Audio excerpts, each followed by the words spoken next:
Halo guys, kembali lagi di Riko Official. Jangan lupa like, comment, and subscribe ya. Percayalah, doa yang melangit tidak akan Allah izinkan kembali dalam keadaan kosong. Kamulah takdirku, karya Fitriani Ayu Anwar. Setelah beberapa minggu berada di Baitullah untuk menjalankan ibadah umroh, kini aku dan Mas Rafka sudah tiba di tanah kelahiran kami. Tak terasa kami sudah pulang saja dari Baitullah, padahal rasanya baru-baru kemarin kami pergi ke sana. Semoga Allah memberikan kesempatan lagi untuk ke Baitullah. Sepulang dari sana, aku dan Mas Rafka mendapat kabar gembira dari kedua sahabat kami, yaitu Kak Rizky dan Nadira. Kini Nadira sedang hamil. Kabar gembira dari sahabatku itu membuatku ikut bahagia. Satu sisi aku juga sedih, bahkan iri. Sahabatku itu sudah dikaruniai seorang anak, sedangkan aku, sudahlah, aku tidak mau berlarut-larut dalam kesedihan. Aku sangat bersyukur memiliki seorang suami yang selalu mensupport aku, mengajarkan aku arti sebuah kesabaran dan keikhlasan. Bukan hanya Mas Rafka, bahkan semua keluargaku mensupportku, terutama Umi, Abi, Bunda, dan Ayah. Mereka selalu menelponku memberikan semangat dan doa untukku. Aku sangat bersyukur dikelilingi oleh orang-orang baik yang selalu mencintai dan menyayangiku. Aku juga yakin kalau memang sudah waktunya, aku pasti akan hamil. Mungkin tidak sekarang, tetapi nanti. Aku menganggap ini semua adalah cara Allah untuk membuatku lebih dekat dengannya. Karena jujur saja, semakin hari aku semakin dekat dengan Allah. Aku semakin cinta kepadanya. Ternyata memang benar, ujian itu membuat kita semakin dekat dan cinta kepada Allah. Kami menjalankan aktivitas kami seperti biasa. Begitu juga dengan Mas Rafka yang kembali sibuk mengurus pekerjaan kantor. Berbeda denganku yang semenjak pulang umroh, aku langsung jatuh sakit. Aku sedang merebahkan tubuhku sambil menyandarkan punggungku di kepala kasur.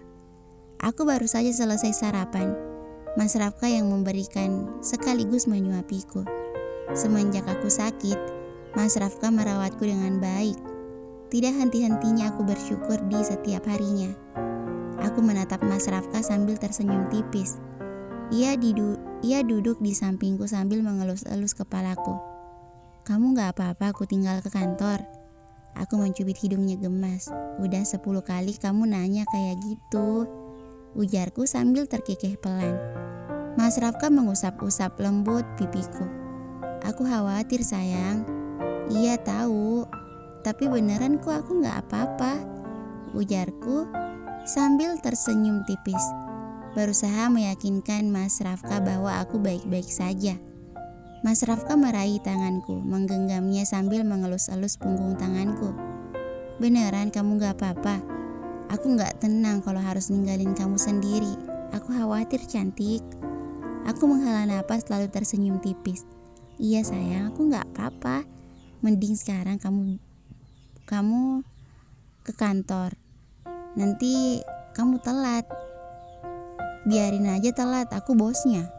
Aku terkekeh kecil sambil mencubit pipinya.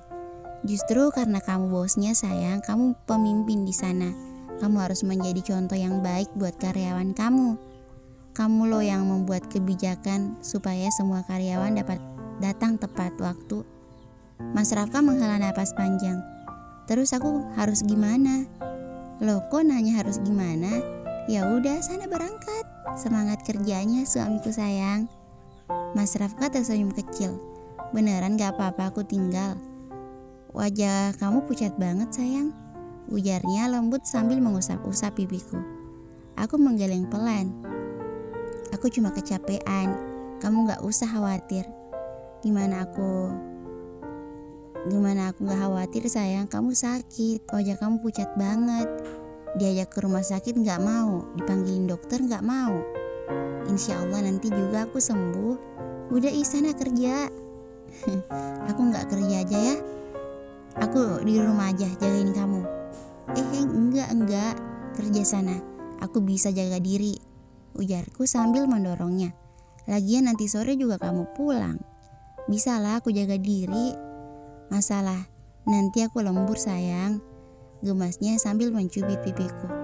Waktu pergi umroh banyak kerjaan kantor yang aku tinggalin. Aku takutnya nanti kamu kenapa-napa. Nggak ada jagain. Bi Imah, kamu anggap apa? Tanyaku sambil terkekeh. Bi Imah nggak bisa jagain kamu lama-lama. Banyak kerjaan rumah yang harus beliau urus. Kamu kok bawel banget sih? Aku mencubit kedua pipi Mas Rafka lalu menciumnya. Gemes banget ngelihat Mas Rafka manyun gitu. Bukan bawel tapi aku khawatir sayang. Ya udah, kalau gitu suruh Umi atau Bunda aja ke sini. Minta tolong buat jagain aku. Oh iya ya, Umi aja ya. Bunda biasanya di kantor nemenin ayah. Aku mengangguk, iya Umi aja. Mas Rafka mengelus-elus kepalaku lalu segera menghubungi Umi untuk segera datang ke rumah. Umi bilang apa? Tanyaku setelah Mas Rafka menutup teleponnya. Alhamdulillah Umi bisa. Umi langsung ke sini. Tunggu aja ya. Aku mengangguk. Ya udah, tunggu apa lagi, sana berangkat. Tunggu Umi datang dulu. Aku nggak tenang kalau ninggalin kamu sendirian. Aku geleng-geleng kepala. Tak habis pikir dengan jawaban Mas Rafka. Ia terlalu khawatir membuatku gemas melihat tingkahnya. Mas Rafka yang sekarang itu beda banget sama Mas Rafka yang dulu. Kalau yang dulu kalian tahu sendirilah. Tetapi kalau yang sekarang, Masya Allah banget. Mas Rafka yang sekarang itu baik, lemah lembut, penyayang, humoris, romantis, royal, sweet banget pokoknya. Berasa lagi di mimpi. Aku menatap Mas Rafka yang hanya menatapku datar. Aku mencubit hidung mancungnya. Sana berangkat, aku gak apa-apa kok. Mas Rafka menggeleng lucu dengan bibir yang sedikit maju. Gak mau. Aku menggigit bibirku, tak tahan dengan kondisi wajah Mas Rafka yang menggemaskan. Aku mencubit gemas kedua pipinya, mengecup singkat bibirnya. Gemoy banget sih, suami siapa sih? Mas Rafka tertawa kecil sambil mengacak-acak jilbabku.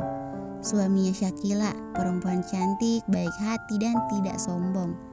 Aku tertawa mendengar pujian Mas Rafka. Mas Rafka melirik ke arah jam tangan yang ada di pergelangan tangannya. Kok Umi lama ya sayang? Aku mengendikan bahuku, makanya kamu berangkat aja sana. Insya Allah bentar lagi Umi datang. Mas Rafka tetap pada pendiriannya. Sedetik setelah aku mengucapkan itu, ia langsung menggeleng cepat. Gak mau, maunya nemenin kamu sampai Umi datang. Aku gak mau istri aku yang cantik ini kenapa-napa. Aku mengulum senyuman, suamiku itu paling bisa bikin aku terbang. Suami aku manis banget sih. Aku mencubit-cubit pipinya. Tak lama suara ketukan pintu kamar mengalihkan perhatian kami. Kami tersenyum saat mendapati keberadaan Umi dan Abi. Assalamualaikum, ujar keduanya. Waalaikumsalam, jawab kami ramah. Aku dan Mas Rafka langsung menyalami Umi dan Abi, mencium punggung tangan keduanya sambil tersenyum manis. Umi dan Abi memelukku dan juga Mas Rafka. Abi datang juga, tanyaku setelah pelukan kami terlepas. Abi mengelus-elus kepalaku. Iya dong, sekalian nganterin Umi. Hari ini Abi libur mau istirahat, sekalian jagain anak kesayangannya Abi ini.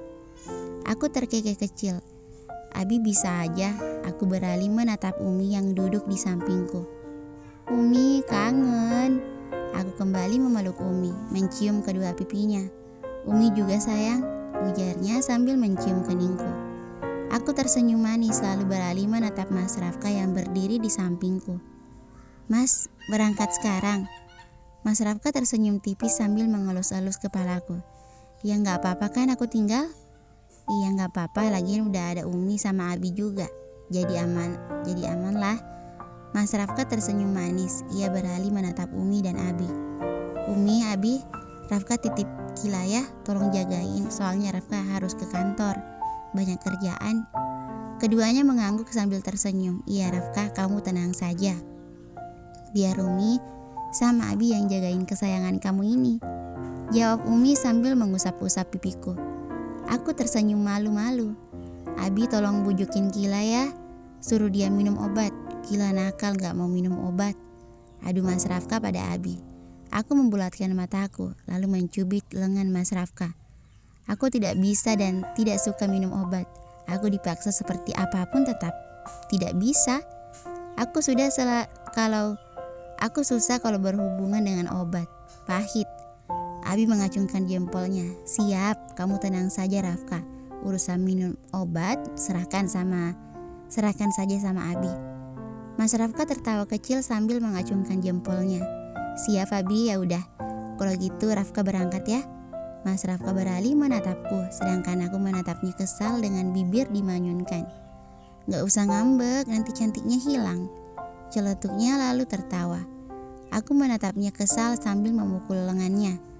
Mas Rafka mengadu, namun tangannya masih setia mengelus-elus kepalaku. Maaf sayang, bercanda. Kamu selalu cantik di mata aku. Udah, aku mau berangkat ke kantor. Jaga diri baik-baik, jangan kecapean, jangan banyak pikiran. Cup, Mas Rafka mencium keningku sambil menutup. Sebagai penutup, gantian aku mencium punggung tangannya.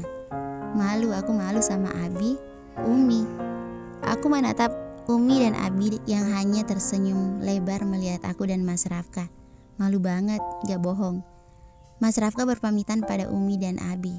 Ia mencium punggung tangan Abi dan Umi secara bergantian. Kalau begitu Rafka pamit ya. Assalamualaikum. Waalaikumsalam, jawab kami serempak. Aku melambaikan tanganku. Hati-hati, ucapku tanpa suara, hanya menggerakkan bibirku saja. Sesampai di kantor, banyak para karyawan yang menyapa Rafka dengan ramah. Wajar saja, Rafka adalah bos di sini. Lagi pula Rafka terkenal sebagai pemimpin yang baik dan bijaksana. Ia juga terkenal ramah dan adil kepada siapa saja. Rafka menanggapi sapaan para karyawan dengan senyuman. Sesekali ia menjawab ucapan selamat pagi yang tertuju padanya. Sepanjang langkah menuju ruangan miliknya, Rafka tak henti-hentinya tersenyum. Ia merasa sangat rindu dengan kantor dan juga suasana yang ada di dalam kantor ini, terutama ruang kerjanya. Sangat rindu. Rafka duduk di kursi kerjanya, bersantai sebentar sambil menunggu kopi pesanannya. Tak lama seorang OB kantor datang membawa secangkir kopi. Dengan senang hati, Rafka menikmati kopi itu. Kopi buatan kamu lebih enak Kila. Rafka meletakkan kembali cangkir kopi itu, lalu kembali fokus pada dokumen-dokumen yang menumpuk di atas meja kerjanya. Mengecek satu persatu dokumen itu, tangannya dengan lihai membolak-balik halaman demi halaman. Rafka mendongak saat seorang perempuan masuk ke ruangannya dan berjalan mendekat ke arah mejanya. Permisi Pak, ini ada beberapa berkas yang harus Pak Rafka tanda tangani, ucapnya. Ujarnya perempuan itu yang tak lain adalah Siska, sekretaris Rafka. Rafka mengambil alih berkas itu, lalu ia letakkan di atas mejanya. Kamu boleh pergi. Siska mengangguk sambil tersenyum. Baik Pak, saya permisi, ujarnya lalu melenggang pergi.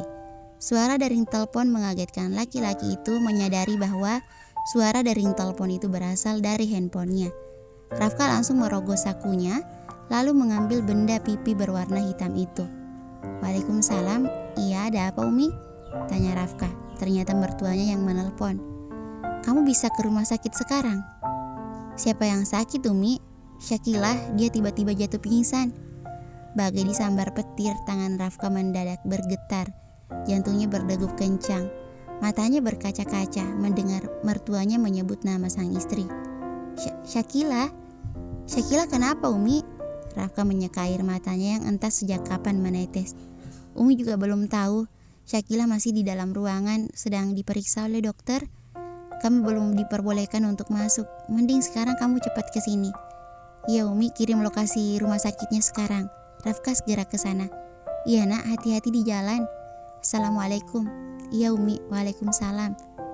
Rafka menutup telepon lalu mengecek lokasi rumah sakit yang dikirim oleh Umi lewat WhatsApp. Rafka merogoh kunci mobilnya lalu berlari meninggalkan ruangannya. Tidak peduli sebanyak apa pekerjaannya. Loh Pak Rafka buru-buru mau kemana? Jam 9 ada meeting dengan klien, ucap Siska yang kebetulan berpapasan dengan Rafka.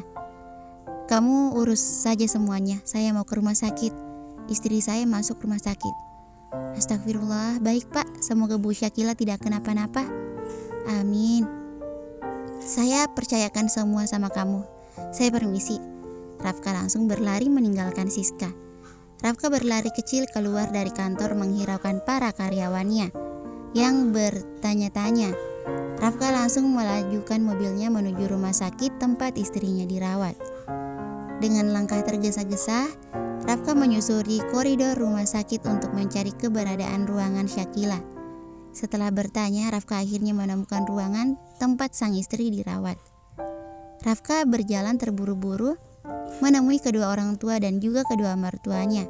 Kedatangan Rafka membuat keempat orang tua itu langsung berdiri menyambut kedatangannya.